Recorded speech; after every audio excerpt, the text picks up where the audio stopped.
பாரதம் நமதே.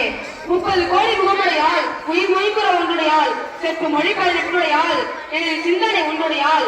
ஞானத்திலே பல மோனத்திலே உயர் மானத்திலே அன்ன தானத்திலே தீரத்திலே படை வீரத்திலே செல்வ பன்மையிலே உள்ள திண்மையிலே உண்மையிலே தவறாத புலவர் உணர்விலே உயர் நாடு எங்கள் பாரத நாடு என்று முழுக்கு மிசை பாரதியால் பாடிய பெருமைக்குரியது நம் தேசம்.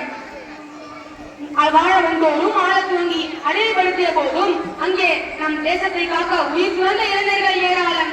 கட்டபொம்மன், மருது சகோதரர்கள், திருப்பூர் குமரன், வீரமங்கை வேலுநாச்சியார், பகத்சிங் போன்ற எண்ணற்ற இளைஞர்கள் சத்தம் ரத்தம் சிந்து யுத்தம் யுத்தம் செய்தும் மீண்ட செஞ்சோமே இது நாம் சுவாசிக்கும் காற்று.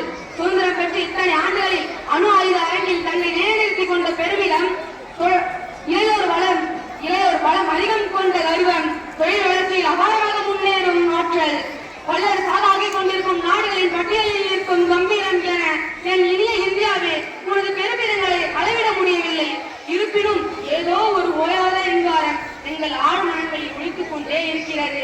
நாளை தலைவர்கள் எழுவதுதான், நாளை உலகம் உங்கள் கையில், எதிர்கால நட்சத்திரங்கள் நீங்கள் என்று தேசிய அளவில் பேசப்படுகிறோம். நாங்கள் நம் பாரத தாய் தன் எதிர்காலம் எங்களால் வளர்ப்பெறும் என்று ஏங்கி காத்துக் கொண்டிருக்கிறாள். ஆம், கூத்து சிரிக்க வேண்டிய பாரத மாதா ஏனோ பெருத்து அழுகிறாள். மத சண்டையில் துவங்கிய மனித சண்டைகள், நீருக்கும் எல்லை கோடுகள், குற்றம் தலைமுதல் உள்ளன் கால்கள் வரை ஓயாமல் தொடரும் வன்முறை போர்கள், வெளிநாட்டு வங்கி கணக்கு தொடங்கி பதுக்கி வைக்கப்படும் கருப்பு பணங்கள், எல்லைகள் மீதே பயங்கரவாதம், வறுமையை சுரண்டி வாரிக்கொண்டு போகும் வேற்று நாட்டுக்காரர்கள், அத்துமீறி அதிகாரம் செய்யும் அந்நிய சக்திகள்,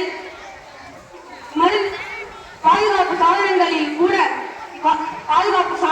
கூட ஊழல் கணக்கு, கொள்ளை போகும் இந்திய உயிர்கள், போலீஸ் சாமியார்களின் புது புது அவதாரங்கள், பெட்டை பணத்துக்காக காட்டிக் கொடுக்கப்படும் ராணுவ ரகசியங்கள், காப்பி கொட்டை தூளுக்குள் புளியங்கொட்டைக்குள் சர்க்கரைக்குள் ரவை அரிசிக்குள் தண்ணீருக்குள் பாலை தேடும் வினோதம், வாழ வைக்கும் மருத்துவம், சாகடிக்கும் போய் மருந்துகள்.